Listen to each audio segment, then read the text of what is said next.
With that, I will introduce our next presenter, who is Jessica Koski, a member of the Keweenaw Bay Indian community who is pursuing a master's degree in environmental management at Yale School of Forestry and Environmental Studies.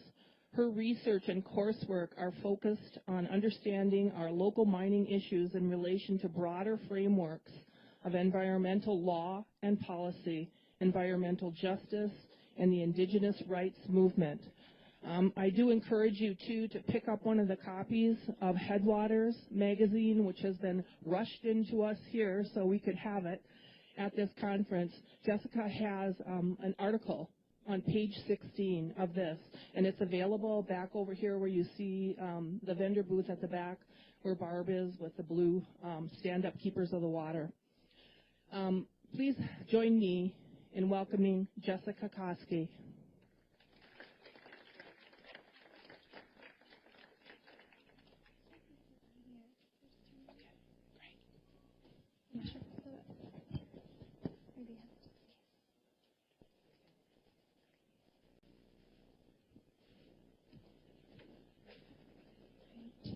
Is this working? Can everybody hear me on here?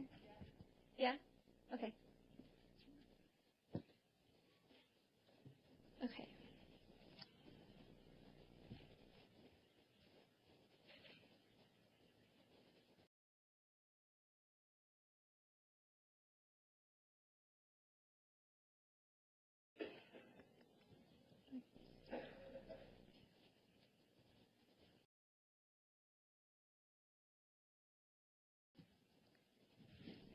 All right, I'm not sure if everyone can see everything, but I'll explain everything anyways.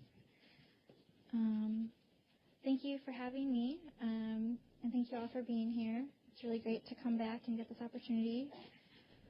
All right, so this workshop, I wanted to do it on creating a vision for our communities and Mother Earth. And my background, Anishinaabe Kwe, Naganigo Kwe, Ziguan Kwe, Ijenakaz, Nagagan Dodem, Keweenaw Bay and Doonspa. I'm Anishinaabe Ojibwa from Keweenaw Bay Indian Community. My spirit name is Naganigo Kwe, Leading Woman, and Ziguan Kwe, Springtime Woman, and I'm from the Otter Clan. And my education, I was born and raised half of my life in Keweenaw Bay, and I went to high school in Rhinelander, Wisconsin. Then I came back to Keweenaw Bay Ojibwa Community College, so it's great to see you guys all here. And that was really my first exposure to really connecting with my culture and my community, because in our public school systems, there wasn't taught, and I was kind of taught to be ashamed of who I was. And didn't really know any better until I went to my tribal college. So I'm really grateful for that first foundation, stepping stone. And it's really great that there's about 36, I believe, tribal colleges across the country that are part of this movement of combining education and the culture together. And then after that, I transferred to Michigan Technological University, and I pursued my bachelor's degree in social sciences with a minor in environmental studies. And during that time, during my transition from tribal college to Michigan Tech, I had an opportunity to do an internship experience at NASA, where I was sitting around the table with other Native students from across the country and other tribal colleges, and they asked us, what is an environmental issue facing your community? And so I thought, well, there's Lake Superior, and there's rumors about new sulfide mining. So I'm interested in that, and so that's what I spent my summer doing, is looking into the impacts of mining and getting in touch with people back home and our mining specialists, and learning that they want to mine underneath the Salmon Trout River and the potential for it to collapse, the potential for acid mine drainage when you are taking the minerals, the metals that they want, the nickel and copper and other precious metals, and the sulfur that's surrounding it, and then if that's exposed to air or water, and how that creates acid mine drainage, and which is irreversible and lasts for thousands of years. And it's a river that flows directly into Lake Superior. So I was concerned, and then I found out that it's a sacred site where they want to blast their mine portal. so that they can go underground to take out the minerals. And it's also ceded territory. With the treaties of 1842 and 1854, Ojibwe leaders secured our rights to hunt, fish, and gather. And people still hunt, fish, and gather, and berries and medicine. And so it's really important that we protect our places and our land. So my interest, then doing other internship experiences in Washington, D.C., and then realizing that I can pursue other opportunities. When I was in high school, I never knew that, I could go, really have big dreams of like going to college or anything. I went to my tribal college and thought, I'll get an associate's degree or bachelor's degree. But it wasn't until I really found my passion with the environmental issues and with the mining and wanting to do something about it, not knowing what to do. And it's really great to hear from Damien and, realizing maybe there isn't that space in our community in Keweenaw Bay. We don't have a nonprofit yet. But I was going to talking circles with the women and sharing, and that's how I got this eagle feather from one of the women, and that was really, I guess, my space that I found and my strength and my support in the community. And, and they were really concerned about the water. And so then realizing that I can pursue these other opportunities, I applied to Yale University School of Forestry and Environmental Studies. They have a program there in Master of Environmental Management, but it's focused in social ecology. So I'm interested in the struggle for Native people to protect and revitalize their cultures, assert their rights, treaty rights, human rights, Indigenous rights, and to determine their futures and their interaction with the environment. So I have my workshop outline. I'm going to go through the process of colonization, and I really like to make this more a discussion throughout the workshop. So kind of I'm going to ask for you guys for input and stuff too. And then I want to talk about some environmental justice concepts that I'm learning in one of my classes this semester. Just a little bit about the global indigenous resource conflict, then bring it back here to the proposed mining in Michigan and try to create our vision, and then putting it into the Anishinaabe context, and then a take action exercise that everyone can take home with them. So the process of colonization, I'm not sure if you can see that, but this was in one of my articles I was reading for class, and it just really hit me that perhaps we don't live in a post-colonial world at this time. The first step is colonization begins with forced involuntary entry. The second step, the colonizing power carries out a policy that constrains, transforms, or destroys the indigenous culture. 3, the members of the subordinate or colonized group are typically governed by representatives of the dominant power.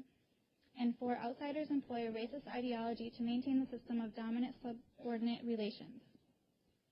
So I wanted to throw out the question of, do we live in a post-colonial society? And if you go through these steps, I guess the first question I asked myself was, did we invite outside mining interests to explore and mine for minerals on ceded lands and within the reservation territories? And my first response was obviously no. We did not invite them. And then the second one was the colonizing power carries out a policy that constrains, transforms, or destroys the indigenous culture, including our values, traditions, way of life, modes of subsistence. And so then my question there was, does the state of Michigan or the nation carry out a policy that constrains or transforms or destroys our native culture? In the past, it was boarding school era, assimilation. We didn't have religious freedom until 1978. And so I wanted to throw that out there. Is that still continuing today? Is there still systems and policies in place that are prohibiting us from maintaining our cultures? Could you share?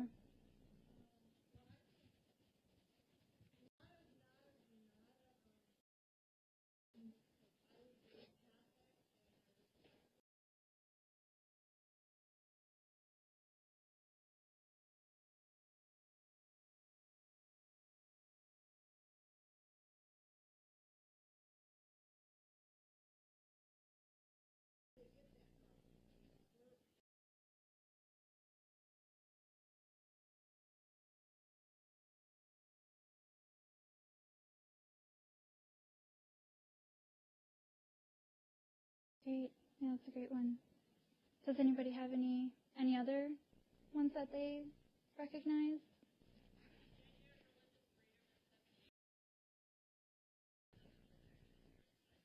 Yeah, that's a big one.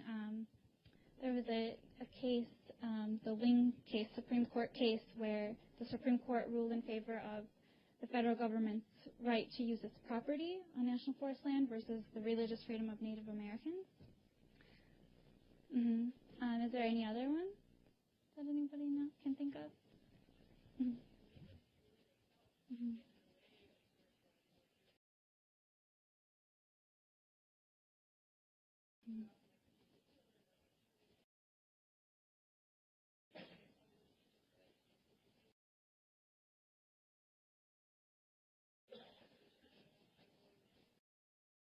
Mm-hmm. Yeah, definitely. Even what about, to what degree is our culture and language expressed and practiced in the public school system, where that's where children spend most of their day learning? And then I guess another thing I had thought of was, I think it's to a smaller degree, but even with our own tribal college and the accreditation standards that we have to achieve to be a tribal college, and having to have a master's degree to teach, and how many, what if our elders who teach the traditional values and the traditional knowledge don't have master's degrees? So we still have that. And then the third one was, are members of our community represented in dominant governing structures and decision-making processes? Do you guys know about that one? I guess I was thinking that I know we have one congressman from Oklahoma in the House of Representatives, and then we don't have any Supreme Court justices. Do we have any in the state, Michigan, who's making decisions? Department of Natural Resources and the Environment, the state legislature? No? So we're pretty marginalized still. And then outsiders employ a racist ideology to maintain the system of dominant-subordinate relations. Do we still experience any racist ideologies? Does anybody have any?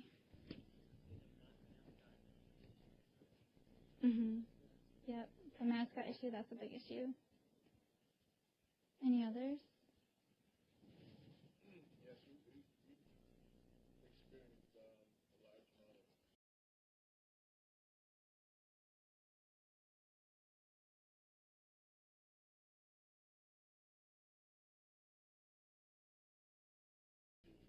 accept another religion, even though it's the first religion, coexist as we have been forced to. Yeah, definitely. Yeah, and I know my experiences growing up, and some terms that people would use. I don't know if I want to even say them, but yeah, and that was in Wisconsin. They had I'm not sure if you're familiar, but the fishing wars and things, so I kind of grew up just after that era. All right, so then my question was, how do we heal or decolonize from a legacy of discrimination and colonization? So I'd love to hear if anybody has suggestions. Or? As the colonization stopped, Mm-hmm. you're going to bring up the question of legally, isn't it kind of necessary for the movement to stop first? That's a good point. Mm-hmm. Mm-hmm.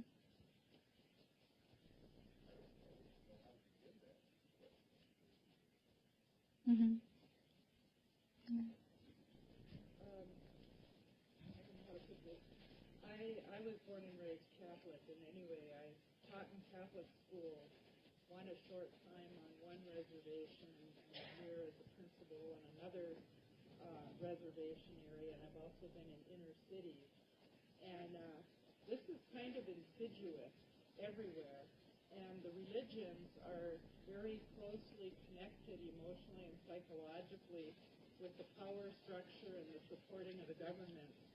And I've come to the conclusion that the only way to do anything about this is to do it grassroots, to start right where you are with the people who are there and the ones who can get together in peace and talk these things out and do whatever they can to heal among themselves and not wait for some savior from outside, but to use what the people have wherever they are and to work just with themselves and do what they can and share with everyone else, just like originally most of the indigenous cultures were. And I have found that waiting for government money can be more of a backward slide than anything. The things that hold the most and the longest tend to be whatever the people choose them to be and to put their energy with it. And a lot of it is free of all these costs. Because you end up selling your soul to get the funding. And once the soul is gone, okay, you got the funding, but then the effort is more with the money and bringing in the money than it is, and it's really, in my opinion, an each one, reach one. Yeah, also with the funding, I know like language grant programs and for language funding, and oftentimes having to apply for a lot of things in our communities, having to apply to the federal government, and it kind of reinforces this dependency. So if we can find ways to, do the grassroots and just use the resources we have and reach to our elders and things. Yep.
Yeah.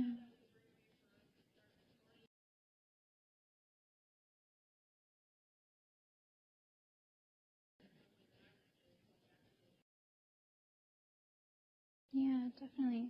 Making sure that we stay connected every day and to our culture, and offering our asema and doing ceremonies. Yeah. And,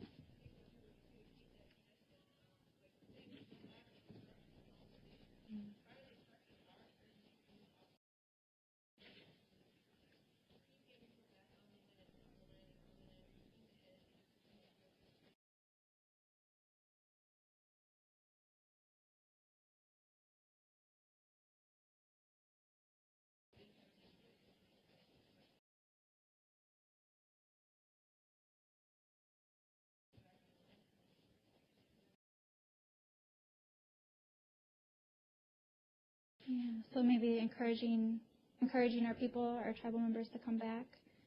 I believe on the Keweenaw Bay Indian community we have about 3,000 members. I think half of them live off of the reservation. So, yeah. Okay. Is there any others before I? I think that what we have available to us, our capacity to even working with the systems that have evolved, that what we work with today. But yet, when you look at Earth, what is happening, and it's going to go ahead and do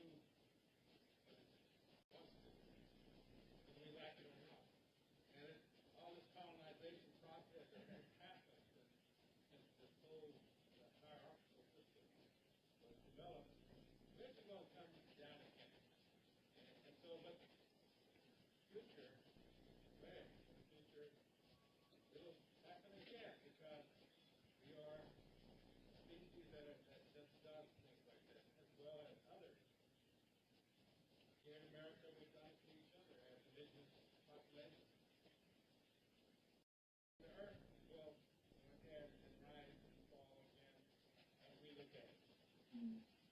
So just kind of having faith and realizing that these are natural processes and that the earth will eventually heal itself. Is that?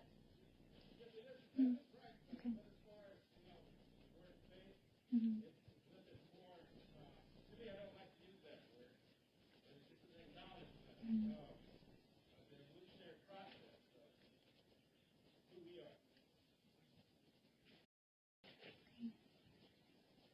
Mm-hmm.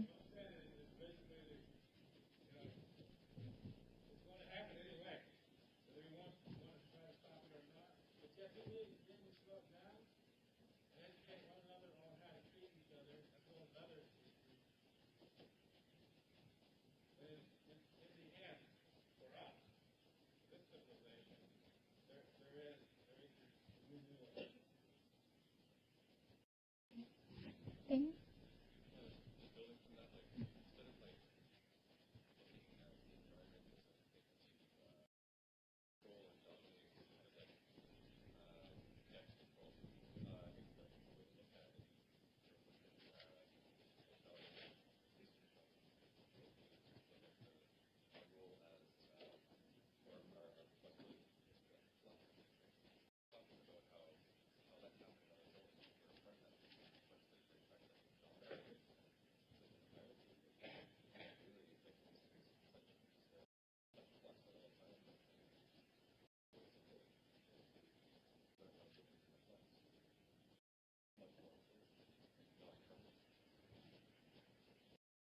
Okay. Is there any others? Did you have another? Yeah. Okay. I would encourage my Anishinaabe brothers and sisters and all of us to, those who can, to be willing, like in Michigan, homeschooling is accepted in charter schools. And if our Anishinaabe brothers and sisters are a sovereign nation, start their own school systems, because I have been part of school systems in several places in the world, and frankly, I have not found a system any better than what Indigenous people started off with, because children grow up learning everything. They're accepted as part, and that's to me the best education. They can take care of themselves, and create your own educational system. And that doesn't mean that people can't learn what they need to know to make do in the colonizing places too. But maybe at least the younger children in elementary, you can't get a better foundation than what you have right in your own culture and history, in my opinion. And any way you have of getting back to that and educating your people, to me, would be a big asset, and that includes the rest of us, too. Mm-hmm.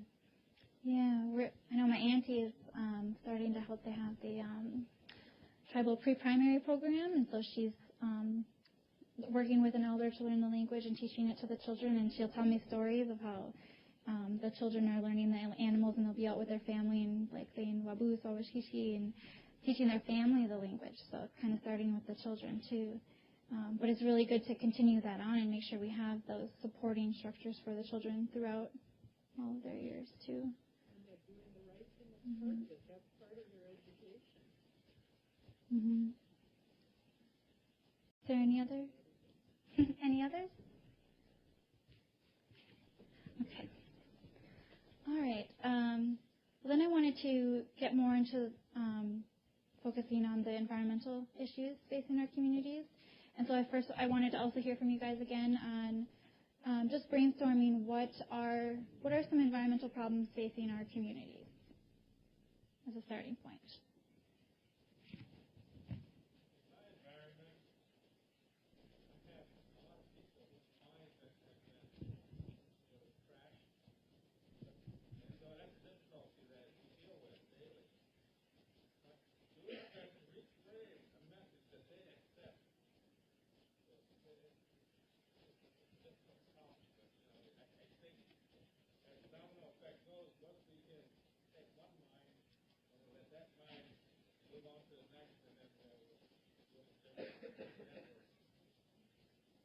So reframing, actually. Mm-hmm. Yeah. Does anybody want to share any other examples of some environmental issues in our communities?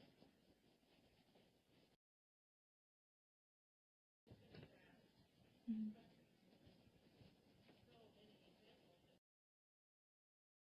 Yeah.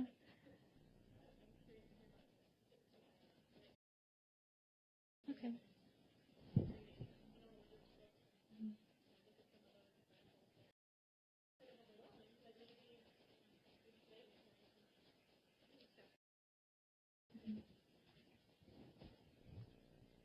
Okay.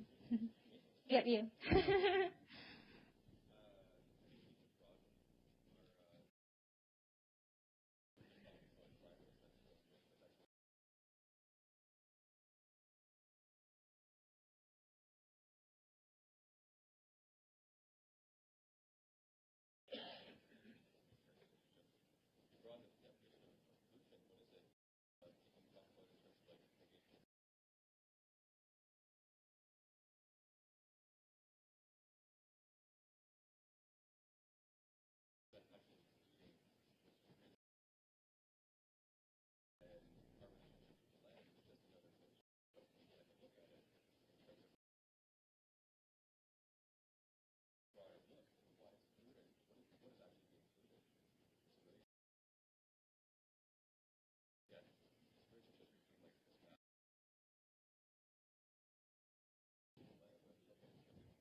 Yeah, great.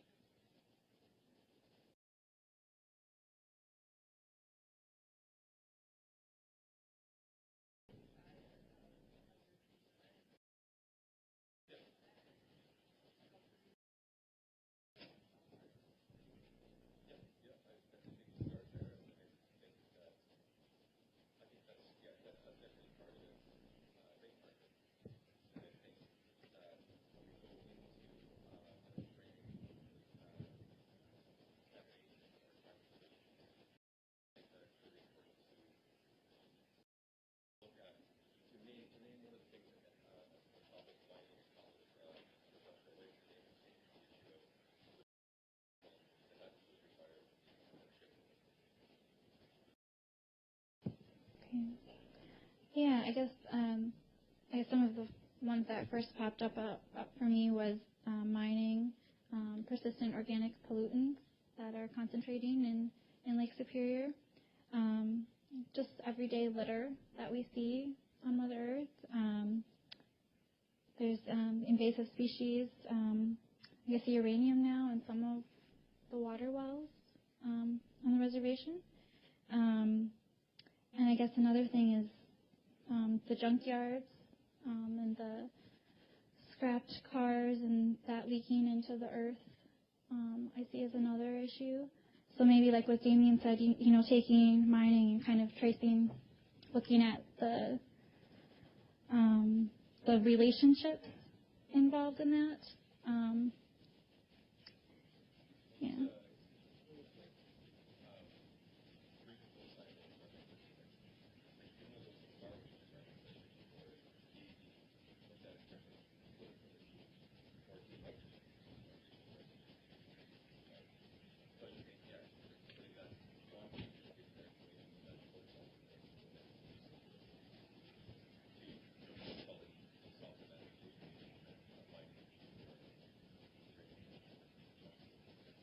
Mm, yeah.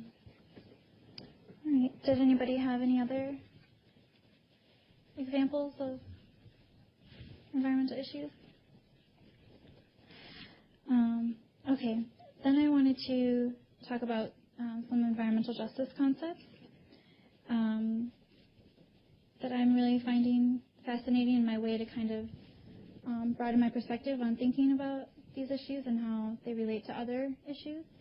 And I guess the first is this the idea of either distributive versus productive environmental justice. And distributive is more concerned about who's more disproportionately impacted, and usually it relates to race or class or marginalization, and concerned with the not in my backyard idea, and just kind of spreading the pollution equally, whereas productive is kind of levels the playing field, and that, hey, wait, everybody deserves a clean environment, and we shouldn't be producing hazardous toxins in the first place, or thinking about what is creating the injustices, the broader structures or the bigger system. But I'm also seeing that, I'm still learning, I'm just a student, but oftentimes there seems to be grassroots and reacting and protecting a community here, but oftentimes the injustices, because we still have that system and that structure where the industries and the waste is just going to follow the path of least resistance to another community that maybe is not as empowered. So kind of, I'm not sure the answer, but how do we have kind of join forces more? Or I'm not sure what I'm getting at, but it's just it's two different ways to look at it. And within the United States, policy is more concerned when it is more with the distributive environmental justice issues. And then there's the issue, or then there's questions of procedural democracy, and that it's important, I think, for us to ask, whose knowledge and voice is being excluded when we're talking about research and policy making. And then self-determination, and I think that's important too, so kind of making sure that problems are defined by the community and addressed by the community, and oftentimes it requires well-organized local coalition. And then, then the path of least resistance, I guess, the society that we do live in today is more kind of this idea of out of sight, out of mind, and, our waste goes someplace else, somebody has to deal with it. But as long as we keep that up, we're going to continue to have global environmental injustices, because even another big issue that is coming up in the papers is the e-waste problem. With our electronic technology and everything, it gets shipped to other countries, and that's their job. They're kind of choice with this uncomfortable choice of two evils of either pollution or starvation, of not having a job to eat. So it's really complex issues. But and then the next two, I have two separate sections I wanted to talk about. Is also I think it's important to recognize the framing is really important, and who is framing environmentalism and environmental ethics. Because pathways to environmental activism rest on one's social location and environmental experiences. So oftentimes, if you look at our mainstream conservation societies in Washington, D.C., they're usually headed by white males. And if you look at the mainstream environmental movement, they're more concerned about conservation and that ideology that is different than, I guess, Anishinaabe or Indigenous, where it kind of separates humans from nature, and that we have to conserve and protect this piece of land, and humans are only a visitor. And so it's different. But then those that are privileged in society and who are able to have, work here and have, or they drive into work and then they can go on a canoe trip way to a national forest. If they don't have the same environmental issues as if you look at someone who lives, works, plays, and prays in the same location, they'll have different environmental concerns. And so if you think about who's framing the issue, is really important. And I think I realized that a lot when there's so much, I guess the new movement is like the climate change. And sometimes I think that it's overlooking some of these injustices that starts with that process, and that the climate change, the emissions, that is a form of pollution, but where were the cars made? Where were those metals taken from? There's a whole process and this whole link of this commoditization of things where there's injustices from extraction to manufacturing, and then there's those who consume, and then it's wasted. And so, thinking of the life cycle of our products, I think is also something that we can begin to do. And also just trying to bridge those gaps, because I think the only way we're going to be able to challenge these broader structures is if we do join forces with the mainstream environmental movements and other movements for social and environmental justice. So then another thing is, how does the globalization create injustices? Well, the whole idea of economic expansion depends on the exploitation of natural resources at the expense of local communal groups. So consumptive lifestyles in one place can be related to environmental injustices in another. So we also kind of have to think of ourselves recognizing that we do live in a local and a global community. And then I think we also need to start questioning and challenging transnational corporations and the privileges that they have. If you think, they're able to operate across large geographical regions and different legal frameworks, and also we need to shift the burden of proof. Like in our case with the mining issues that I'll get to a little bit shortly, is that the burden of proof seems to be on the communities to hire experts and prove what's wrong with their mining permit, whereas shouldn't we be shifting the burden of proof to a mining company that they should prove that it's safe in the first place? And what is the Anishinaabe perception of risk? And then I had already talked about the life cycle of our products.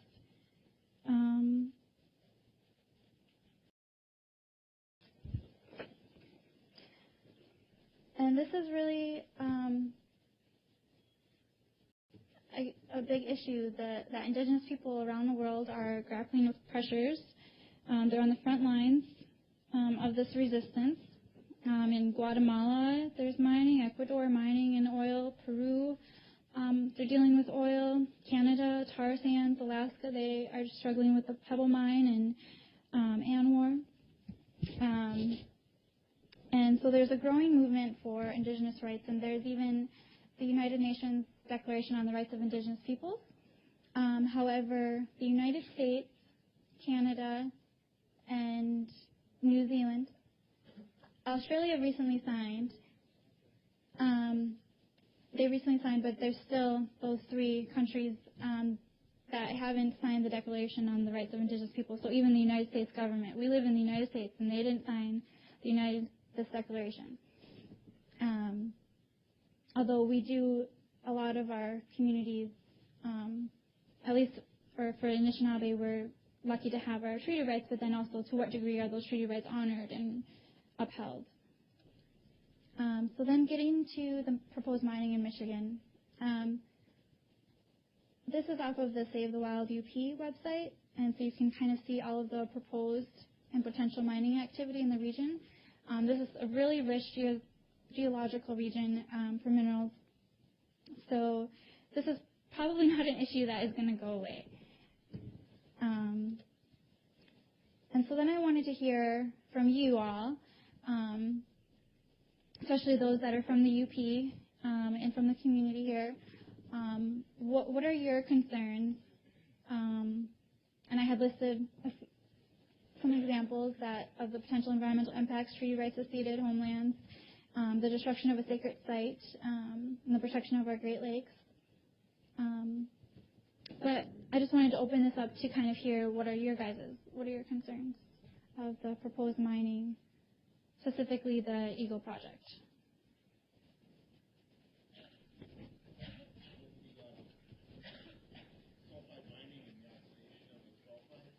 created by that and its impact on seas and the springs that feed the rivers that we try to feed. That's my biggest opinion. Is there any others?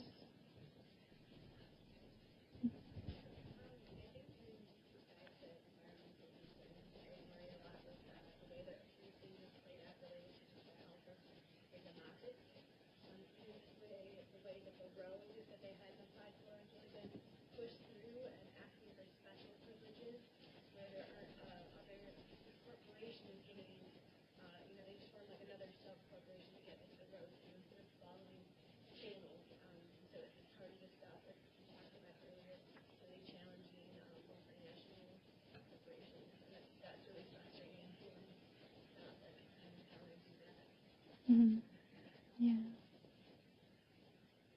It's kind of this disempowerment from the multinational corporation. Not maybe a level playing field. Is there any others?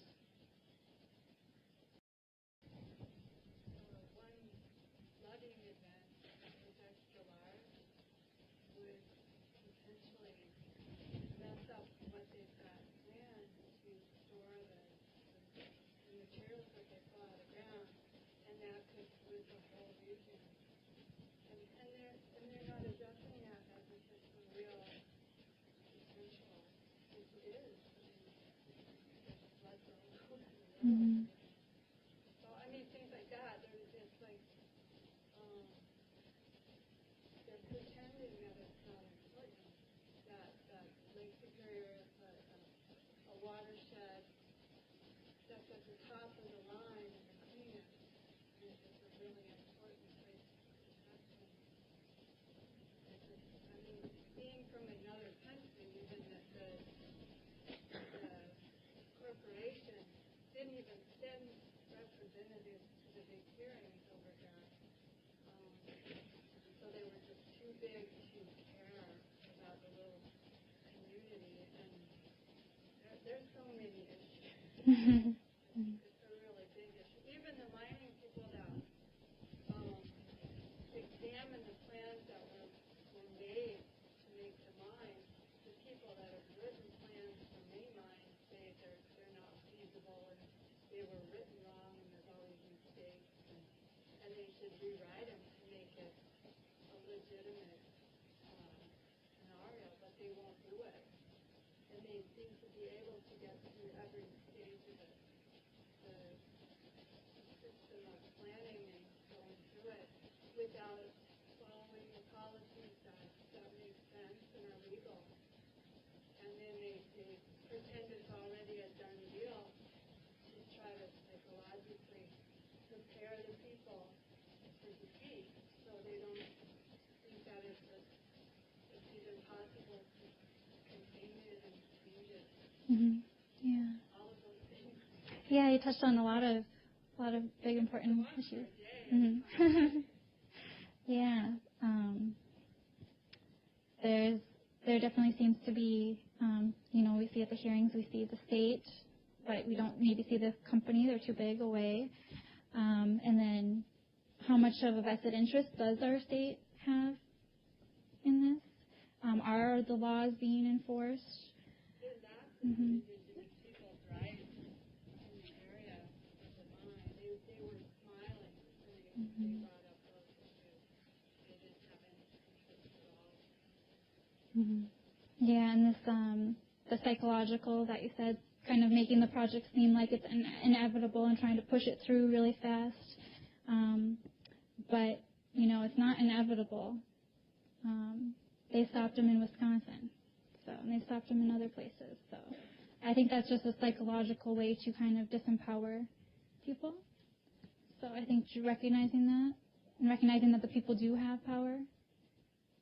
So, and I guess another issue that also really concerns me is the issue with the sacred site, and how the Administrative Judge Patterson recognized that it was a sacred site even, but then the decision went back to the Department of Environmental Quality then, and Steve Chester said, no, it's legally not a place of worship because it doesn't have a place, or it doesn't have a built structure. And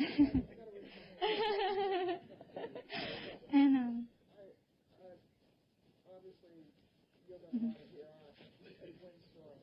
Mhm. I'm a little confused, so I got some questions. I'm hearing a lot about the state. Mhm. Has federal agencies been involved in this? Not too much. They're actually trying to avoid the EPA and the Clean Water Act. I'm not sure. I do not see how There's they going to be oversight. Mm-hmm. and I don't understand how they have not been involved. If these are your senior homeowners, Mm-hmm. who from the Fed are protecting them? Mm-hmm. It's like they've left you out to dry. Mm-hmm. It's like, and something is not right here. Something is definitely not right, and we've had a little bit of it. Mm-hmm. In this particular in our case, but when the proceedings slide, if all that looks dark, Mm-hmm. supposed to be harder. I think exploration, they're not actually in the process of being proposed yet, but potential. But even the potential of that, that's The cumulative impacts of all of that. Mm-hmm. very disturbing. Mm-hmm. And it's safe to say, would be not determined on it. I guess it would be gone to the ship off, and this is obviously Mm-hmm. not really creepy now. Would it gone to the ship off rather than directly from the side to the keeper? Mm-hmm. But I'd be looking definitely at the federal level. Yeah, so maybe we need to try and elevate this to the federal level and asking maybe why it's not there yet. Why is Mm-hmm. I haven't been involved. That's what I'm saying. And obviously, I'm listening to the people who live here. Mm-hmm. You know Mm-hmm. your water. You Mm-hmm. know what the outcomes are going to be. Why are you going to wait until all this happens, and then there's going to be all kinds of stuff? Mm-hmm. That's no, because the proponent is going to say we've already invested all this money. Stop it right again. Don't even bother wasting it. Do not put any more money. Because this is not. Mm-hmm. But I'm very concerned with the internal agency. Mm-hmm. I'm not hearing this agency. I think the tribe, the Indian community, is working with the Environmental Protection Agency, but I'm not sure to what degree they're like asserting authority, or I'm not sure if they're going to have to go through the federal permitting process. Still kind of in the works, and a controversy that is constantly evolving. So. Mm-hmm.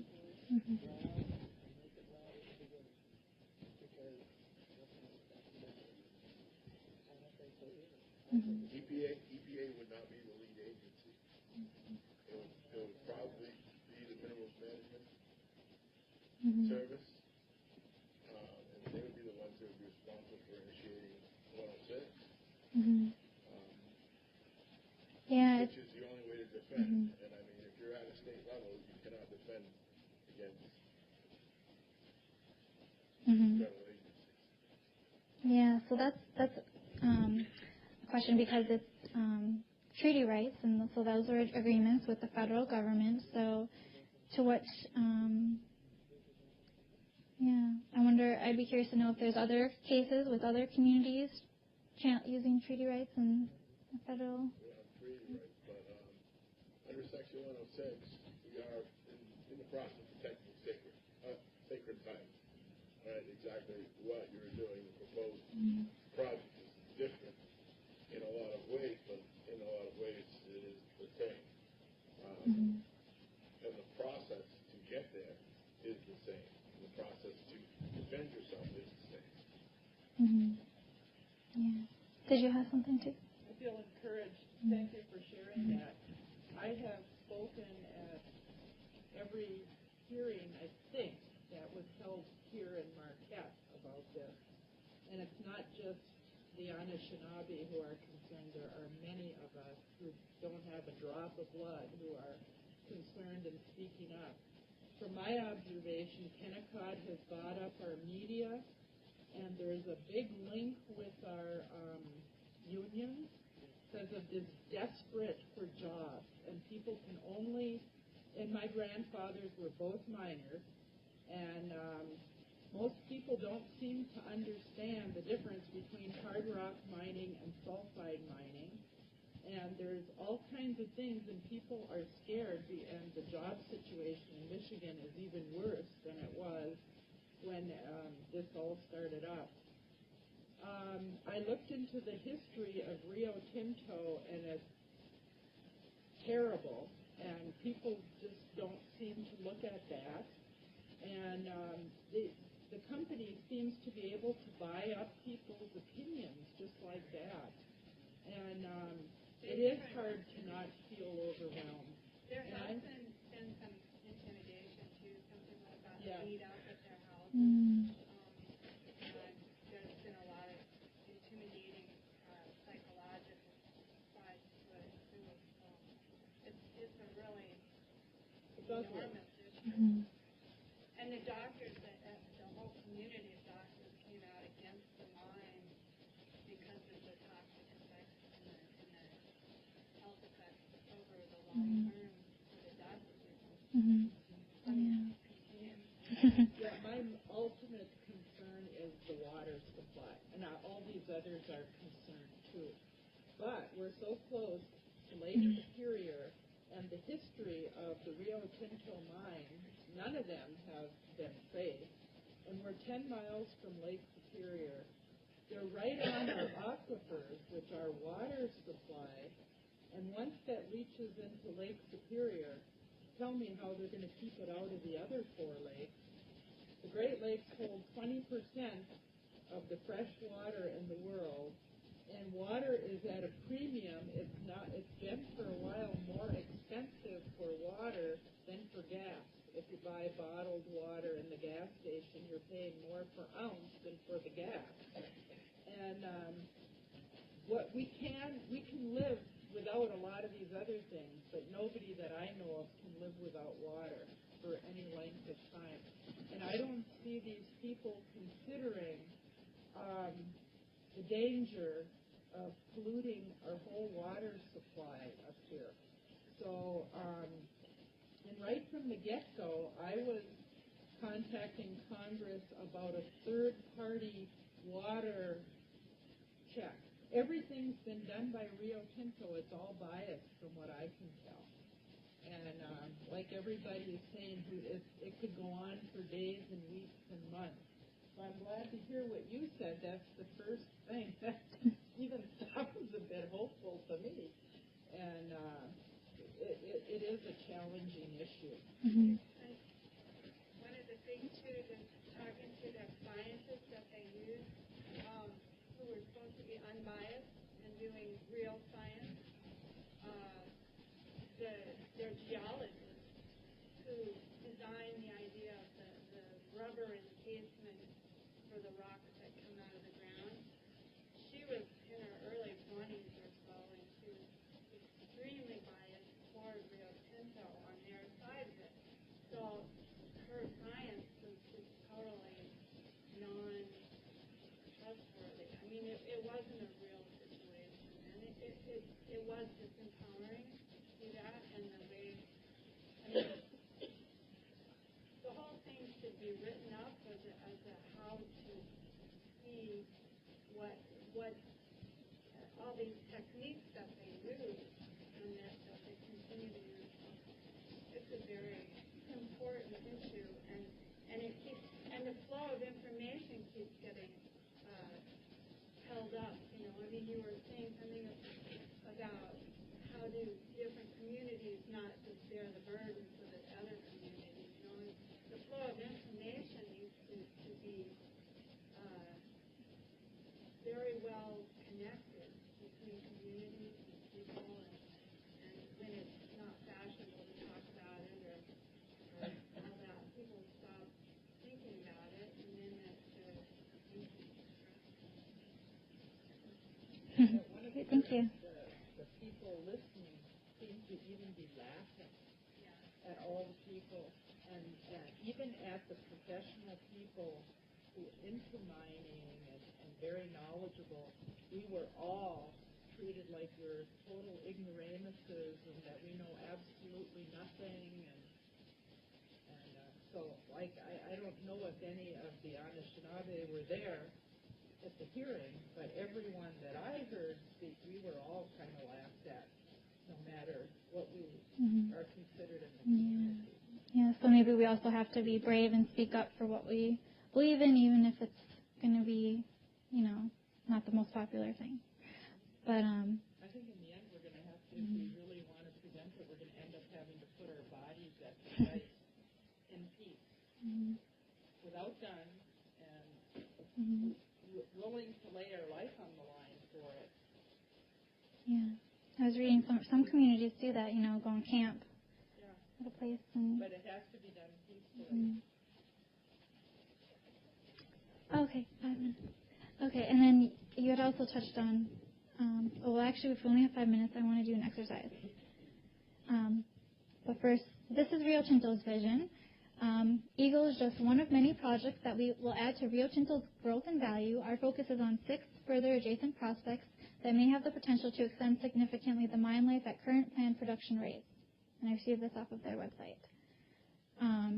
But, I want you to think about what is your vision, and because I think we have to come up with alternatives. We have to create our vision and assert and self-determine our future, and not let an outside mining corporation come in. And then also thinking about these questions and putting things back into the Anishinaabe context, and what is our relationship to Mother Earth? How do, we need to decolonize our environmental law and our legal system, because our Constitution is grounded upon the right to private property, the right to commerce. It's not grounded in a healthy environment for everyone. What is our relationship to water? Thinking about what is our concept of environmental protection and environmental justice, maybe environmental justice for Mother Earth as well. What are our traditional ways to problem solve, doing talking circles, going to our elders, and then also thinking about our responsibilities to the next 7 generations.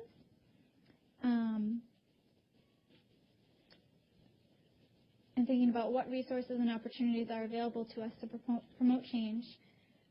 But because we only have 5 minutes, I want to do an exercise so that I wanted everyone to take home something that they'll commit to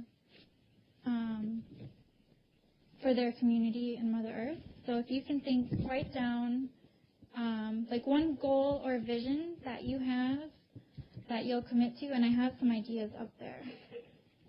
I don't know if you can see them. I'll read them out loud. But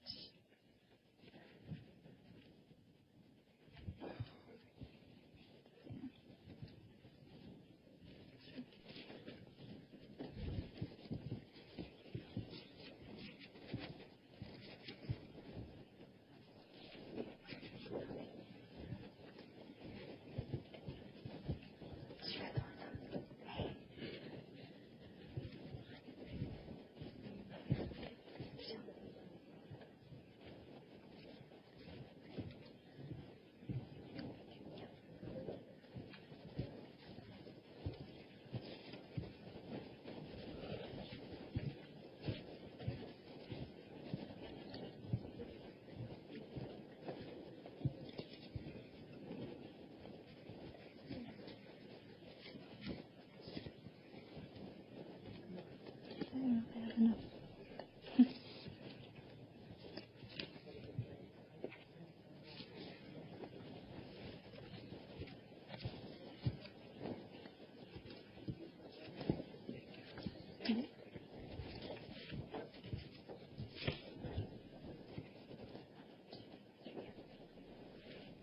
I'm not sure. I think I might be a short one. But I have more. So some of the examples I have up there are just simply becoming informed on the environmental issues facing your community. Let me see.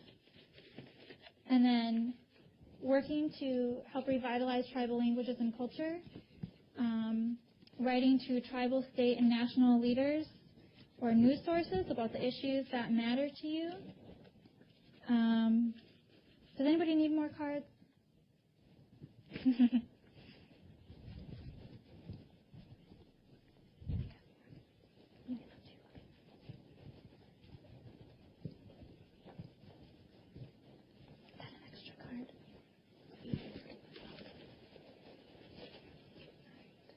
Okay, who still needs cards?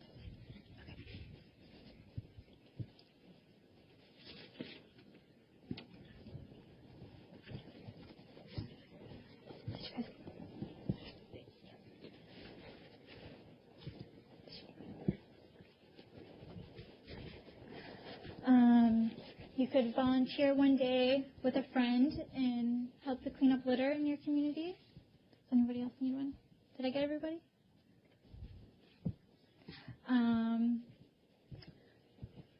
You could do what Damien did and organize a nonprofit. Start a garden, start a compost, commit to reducing your consumption and waste. And it could also be bigger things of promoting change, challenging the dominant cultural models and structures of society through in education when you're in school, speaking up and sharing the Indigenous perspective. And yeah, so I guess that's what I wanted to do is start with that, and so you can kind of develop your own action plan, and I'll do one as well of something that you'll commit to. And then I wanted to see if anybody wanted to just share a couple with the audience of what their goals or visions are that they're going to commit to.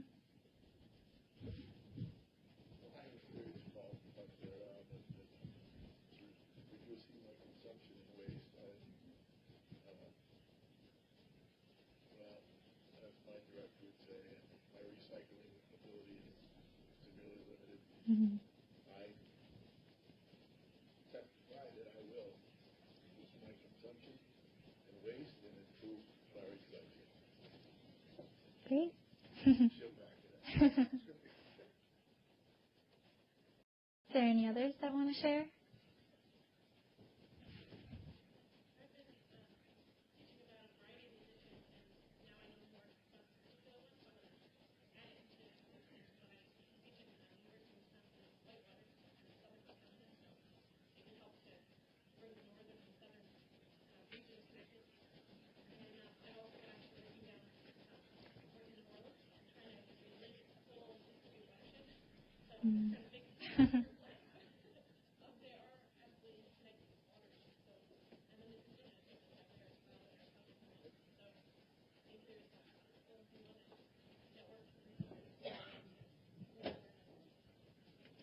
Great, thank you.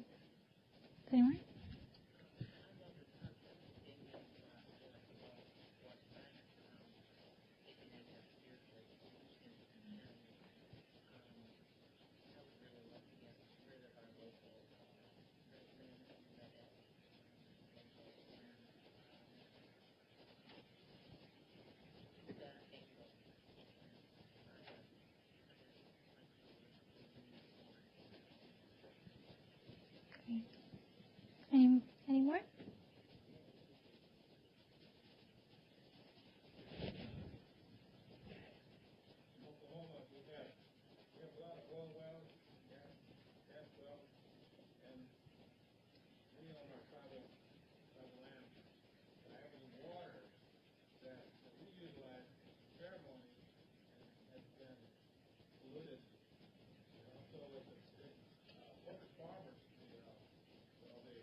Great, thank you.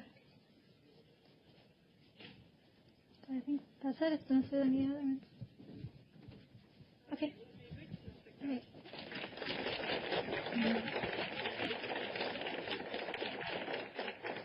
Oh, I wanted to leave you with one last thing. Sorry. These words of wisdom. An elder. I went to a conference. Elders from Alaska were there, and it was about climate change. And they said the three things that we need to move forward is we need to become informed, we need to stay connected, and we need to have courage. So if you could take those three things with you too.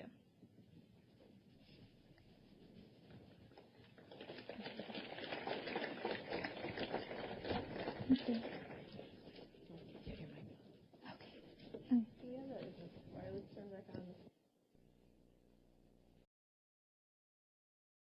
Technology, that's why it'll get me. All right. Just a couple announcements before we break for lunch, and then we'd like to say a great thank you to Jessica and Damien in a second here. For lunch, just a couple pointers, I guess. We'll be breaking